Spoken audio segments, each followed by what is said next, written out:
السلام علیکم ورحمۃ اللہ وبرکاتہ۔ غزلوں کا سلسلہ جاری و ساری ہے اور ہم آج جو پڑھنے جا رہے ہیں وہ ہے مومن خواہ مومن کی غزل۔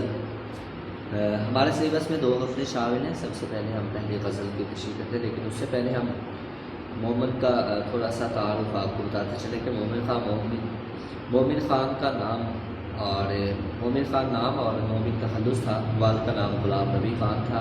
مومن کے دادا سلطنت مغلیہ کے آخری دور میں شاہی تبلیغوں میں شامل تھے۔ مومن 1800 میں دہلی میں پیدا ہوئے۔ شاہ عبدالعزیز محدث دہلوی کے شاگرد رہے اور آپ نے 1852 میں وفات پائی۔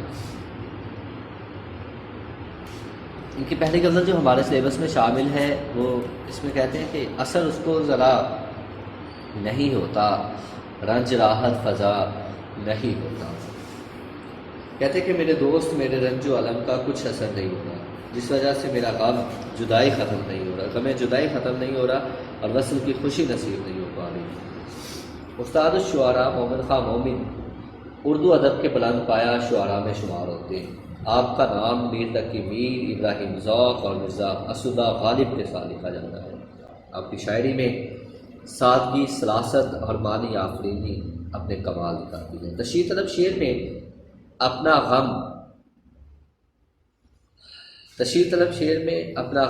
غم فرقت اور محبوب کی سنگ دلی بیان کر رہے ہیں۔ محبوب سے دوری اور طویل ہوتی شب جدائی کا علم کسی بھی عاشق کے لیے روگ بن جایا کرتا ہے۔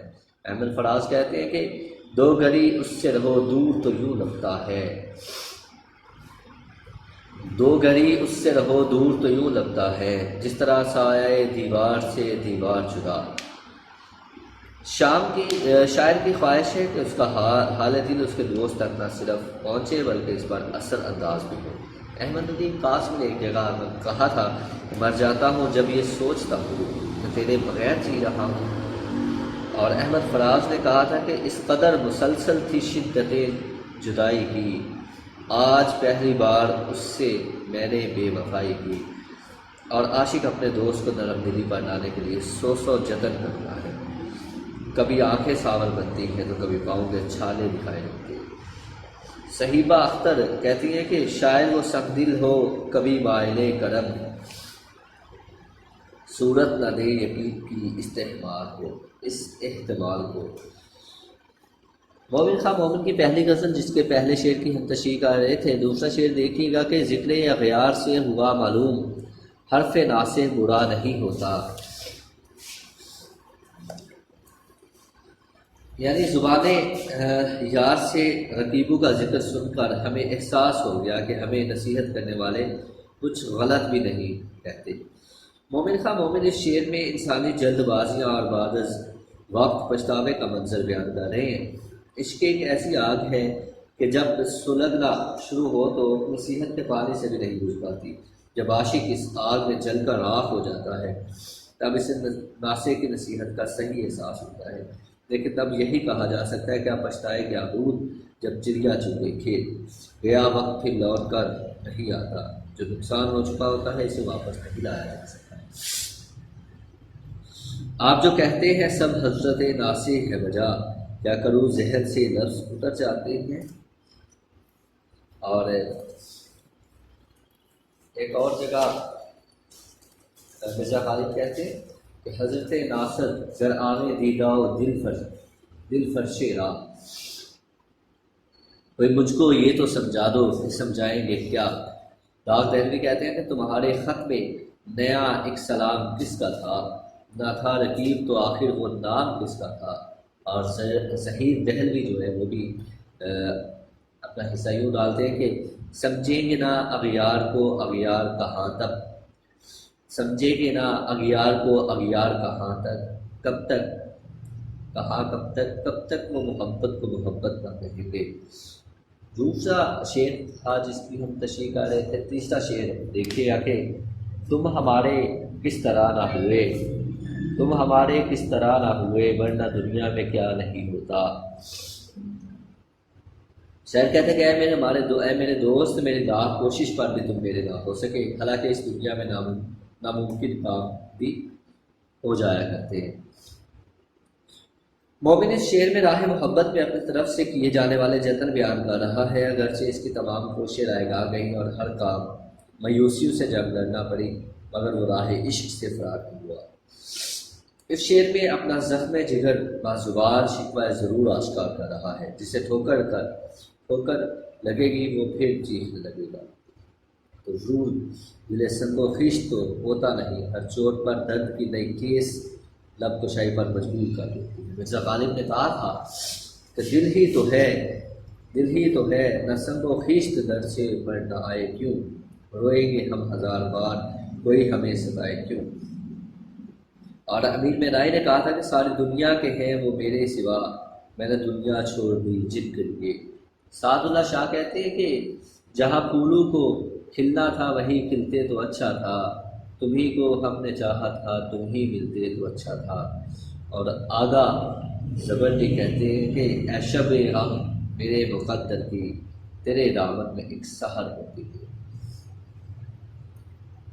اس غزل کا چوتھا شعر دیکھیے گا کہ تم میرے پاس ہوتے ہو گویا جب کوئی دوسرا نہیں ہوتا۔ اے میرے دوست صرف تم میرے پاس ہوتے ہو جب میں عالم تنہائی میں ہوتا ہوں۔ مومن خواہ مومن کا یہ شعر ان کی روایتی سادگی لیکن معنی آفرینی کا بہترین نمائندہ شعر ہے۔ بظاہر دیکھیں تو سادہ سا شعر ہے، مگر بغور جائزہ لیں تو شعر میں معنی کا ایک جہاں آباد ہے۔ اسے سحر ممتنع بہترین مثال میں کہا جا سکتا ہے۔ شاعر بے بدل مرزا اسد اللہ خان غالب نے شعر پر مومن کو یوں خراج تحسین پیش کیا تھا کہ اگر مومن یہ شعر مجھے دے دے اور میرا دیوان بھی اس کے بدلے میں لے لے تو بھی مجھے قبول ہے۔ انسان کے لیے دو جہاں ہوتے ہیں، ایک عالم حقیقی اور دوسرا عالم تصورات۔ حقیقی دنیا میں کچھ چیزیں ہم حاصل کر پاتے ہیں اور کچھ کے بارے میں صرف خواہشات ہی کی جا سکتی ہے، انہیں حاصل کرنا ہمارے بس میں نہیں ہوتا، لیکن عالم تصورات میں ہر چیز ہماری پہنچ میں ہوتی ہے، ہم اپنی خواہشات ہر طرح پوری کر سکتے ہیں۔ حقیقی دنیا میں ہم فقیر بھی ہوں تو تصور میں ہم بادشاہ ہونے کا اعلان کر سکتے ہیں۔ ہماری غربت فاقہ مستی خوابوں میں جاہو ثروت میں بدل سکتی ہے، ایک عاشق کے لیے اپنی محبت ہی سب کچھ ہوتی ہے۔ حقیقی دنیا میں اگر وہ محبوب کا دیدار بھی نہ کر سکے تو عالم تخیل میں محبوب کو ہمراہی اور رفیق بنا سکتا ہے۔ جس محبوب سے ملنے کو تڑپ جاتا ہے اس کی یادیں عالم تخیل میں محفل جما دیتی ہے۔ ناصر قاسم نے کہا تھا تو جیسے میرے پاس ہے اور محو سکون ہے، محفل سے جما دیتی ہے اکثر تیری یادیں۔ مرزا غالب نے کہا تھا کہ جی ڈھونڈتا ہے پھر وہی فرصت کے رات دن، بیٹھے رہے تصور جانا کیے ہوئے۔ اور جاوید نصیبی کہتے ہیں کہ ایک چہرہ ہے جو آنکھوں میں بسا رہتا ہے، ایک تصور ہے جو تنہا ہونے نہیں دیتا۔ فیض احمد فیض نے بڑا اچھا شعر کہا تھا کہ کب یاد میں تیرا ساتھ نہیں، کب ہاتھ میں تیرا ہاتھ نہیں، صد شکر کے اپنی راہوں میں اب ہجر کی کوئی بات۔ پانچواں شعر اس غزل کا دیکھیے گا کہ حال دل یار کو لکھوں کیوں کر، ہاتھ دل سے جدا نہیں ہوتا۔ کہتے کہ میں عشق کے ہاتھوں اپنی خستہ حالی اور بربادی کا احوال اپنے دوست کو لکھنا تو چاہتا ہوں، مگر میرے اس ہاتھ نے میرے دل کو سنبھالا ہوا ہے، اس لیے لکھ بھی نہیں سکتا۔ مومن کا یہ شعر بھی سادگی و پرکاری کا حسین مرقع ہے، اور آپ نے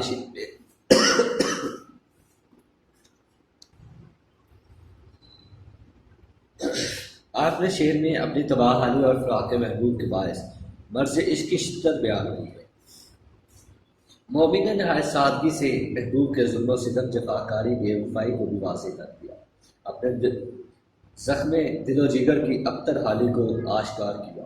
اس قدر بے بسی کے باوجود شاعر نے محبوب کی کجرائی کی شکایت کسی اور سے بھی نہیں کی، بلکہ اپنے دکھ بھی بارگاہ عشق میں ہی بیان کر دیے۔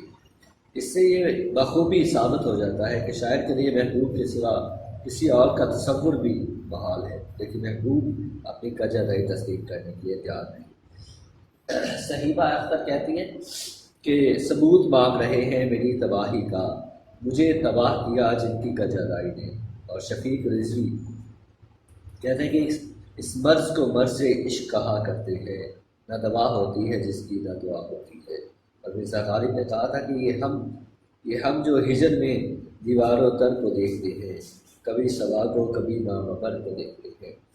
چھٹا شعر دیکھیے گا اس غزل کا کہ چارہ دل سوائے صبر نہیں، سو تمہارے سوا نہیں ہوتا، کہ اے میرے دوست سوائے صبر کے کوئی چارہ نہیں، مگر یہ صبر بھی تبھی آئے گا جب تیرا دیدار نصیب ہوگا۔ مومن خواہ مومن کا یہ شعر اشعار کی حالت زار کی درست تشریح کا رہا ہے۔